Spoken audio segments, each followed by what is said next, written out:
André, o tema da nossa conversa são as perspectivas políticas e econômicas. Nós demos uma boa passada por questões políticas fechadas, cenário eleitoral, relação entre as instituições, o jogo entre os poderes, o ambiente geral, que permite ou não permite que a gente possa ver as coisas com esta ou aquela perspectiva, digamos, entre aspas, eu não gosto muito da palavra positiva ou negativa, não se trata disso, quando faz o que você está fazendo aqui e eu juntos uma análise.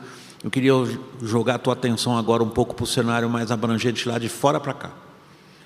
Nós estamos, e isso sempre dá um grande prazer conversar contigo por causa da tua conexão internacional, da visão globalizada que você tem e como que isso nos afeta. Nós estamos diante de uma severa crise internacional. O que está acontecendo na Ucrânia em relação à Rússia não é simplesmente uma questão circunscrita a um problema de fronteiras entre dois países europeus. Nós estamos vendo a tentativa de refazer a ordem mundial que tivemos desde a queda do Muro de Berlim. Há um impacto enorme na maneira como os outros países vão se situar diante disso, fora aqueles específicos, preço de energia, bagunça no mercado de commodities, disrupção mais acentuada ainda de comércio internacional, sobretudo diante da posição que a China assumirá ou não em relação ao que o Putin acabou de fazer, que é uma clara violação das regras internacionais. Que impacto político você antecipa em relação ao Brasil? Você mesmo fez uma citação em relação à posição internacional do Brasil há pouco, quando você disse: este é um país que tem lições a dar no campo do meio ambiente.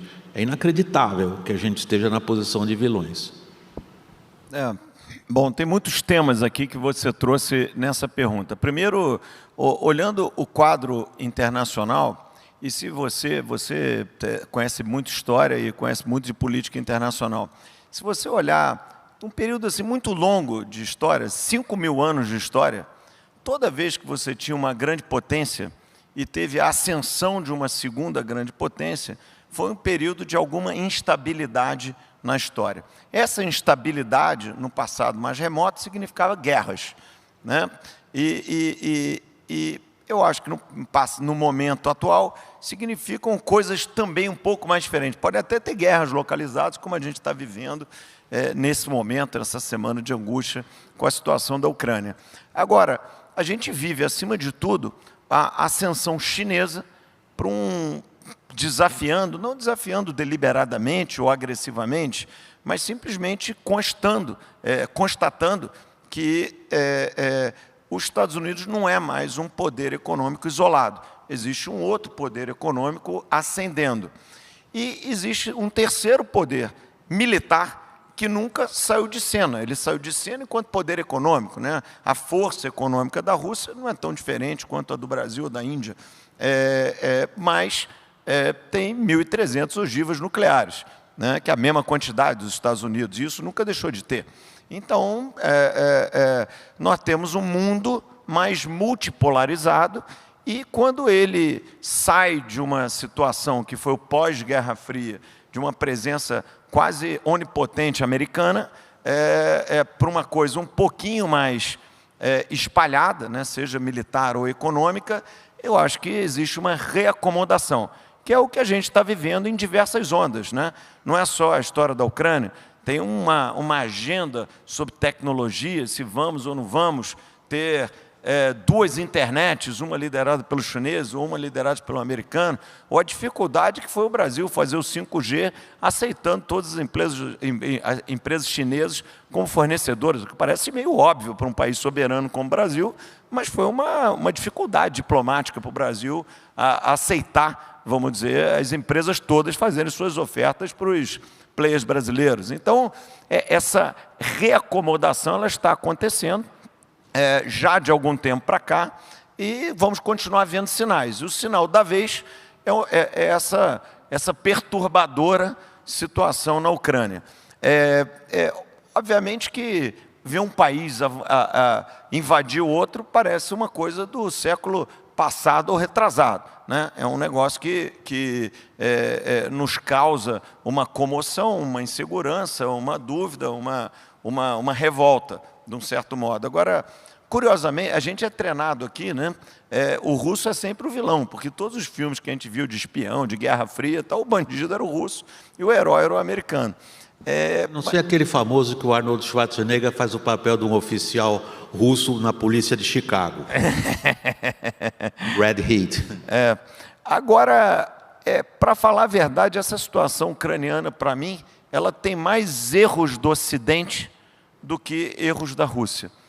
Se você olhar 20 anos da derrocada russa, depois da reestabilização com o Putin, seguidamente, o Putin quis se aproximar da Europa e a Europa manteve uma certa distância, talvez até desprezo, pela Rússia.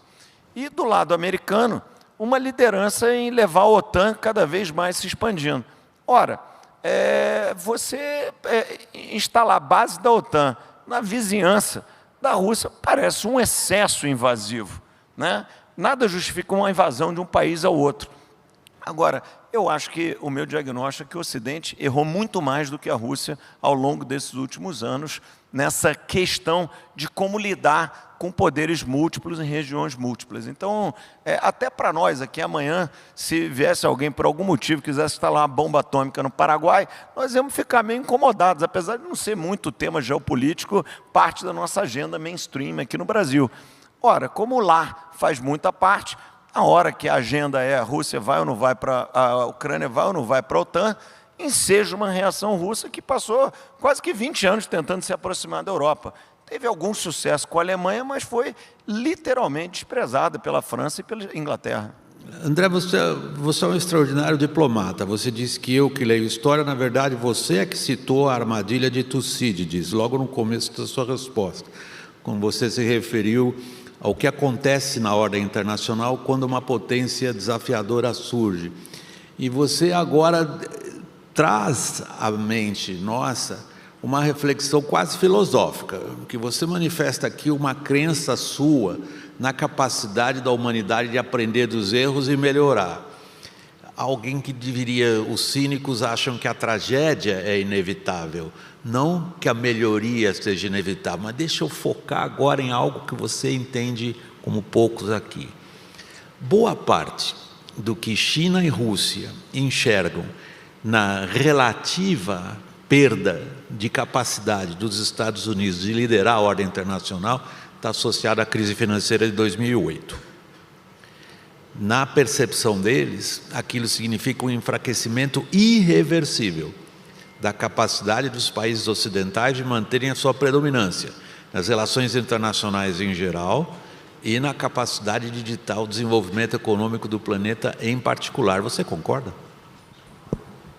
Não concordo, não. Eu acho que a crise de 2008, 2009, ela é uma crise quase que repetitiva. A gente já viu várias situações desse tipo na história financeira mundial, em diversos lugares do planeta. Uma crise de alavancagem com fortes consequências macroeconômicas. Agora, por exemplo, a gente pode viver... Nós vamos viver um ciclo de alta de juros nos Estados Unidos, acho que vão ter forte correção de ativos financeiros, a gente pode explorar isso, mas eu não acho que vão ter as mesmas consequências macro. Eu não acho, não. Se você olhar 10 anos antes, a Rússia explodiu por si própria, né, na crise de 98, enfim, acho que faz parte dessa natural instabilidade. Você antecipa, André, é importante esse ponto que você levantou agora. Nós estamos vendo uma inflação fortíssima na Europa, nos Estados Unidos. As consequências políticas são óbvias para qualquer um, particularmente para a administração de Joe Biden. Ele está sendo corroído pela inflação com uma rapidez espantosa. Eles vão ser obrigados a fazer essa correção. O que você antecipa para nós? Primeiro, a importância do fenômeno, né, como você destacou, porque é curioso.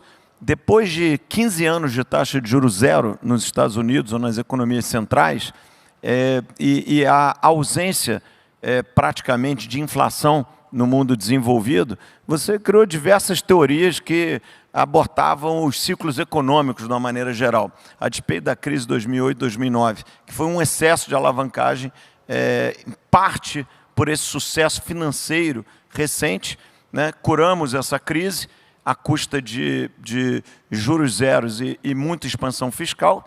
Depois viemos uma crise global, né, sui generis, que acontece, se você olhar um pouquinho mais longo, quase que a cada 100 anos temos uma grande pandemia, e toda a nossa evolução recente não nos curou disso.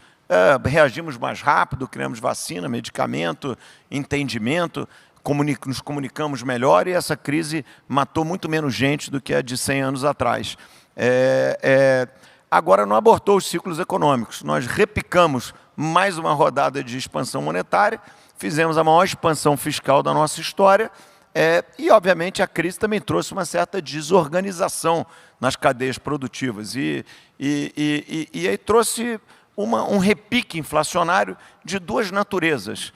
Para mim, uma natureza pontual, que é uma desorganização trazida pela pandemia e pelo excesso de expansão fiscal e monetária, mas subjacente a isso tem alguma coisa mais resistente e mais séria, que eu acho que tem uma mudança nas cadeias produtivas mais perene e também inflacionária.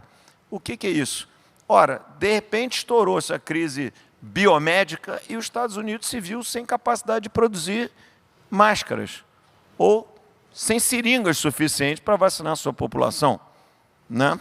As seringas estavam na Índia, as máscaras estavam na China, e por aí, ou no Vietnã, e por aí vai. Para dar um exemplo mais fácil de entender, mas ele é quase que generalizado. Então, eu acho que a gente vai viver, ou está vivendo, um momento de alguma desotimização de cadeias produtivas, ou, se você quiser ir até um pouco além, uma certa desglobalização, né? Ela começa em alguma desglobalização do setor financeiro, a partir dos remédios para a crise de 2008, 2009, né? O meu business se desglobalizou, os bancos são menos globais, apesar de ser tudo interconectado, um mercado influencia o outro, isso continua valendo, mas os bancos são menos globais, os mercados se tornaram menos globais do que há 10 anos atrás, e eu acho que isso vai andar para cadeias industriais mais longas.